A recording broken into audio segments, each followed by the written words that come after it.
हत्ती दादा केवढे मोठे तुमचे पोट, कितीतरी कापड लागेल शिवायला तुमचा कोट. हत्ती दादा दात तुमचे केवढे मोठे, रोज सकाळी साफ करायला लागतात का खराटे.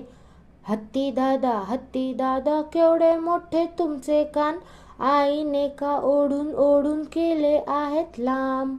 हत्ती दादा पाय तुमचे केवढे लठ्ठ, आता तरी बुटासाठी करू नका हो हट्ट. लठ्ठ पाय घेऊन चालता कसे दुडू दुडू, चोंडेमध्ये पाय अडकून नका हो धडपडू. मोठे पोट मोठे कान मोठे हात लठ्ठ पाय, डोळे मात्र बारीक बारीक, याचं कारण सांगाल काय, याचं कारण सांगाल काय, याचं कारण सांगाल काय.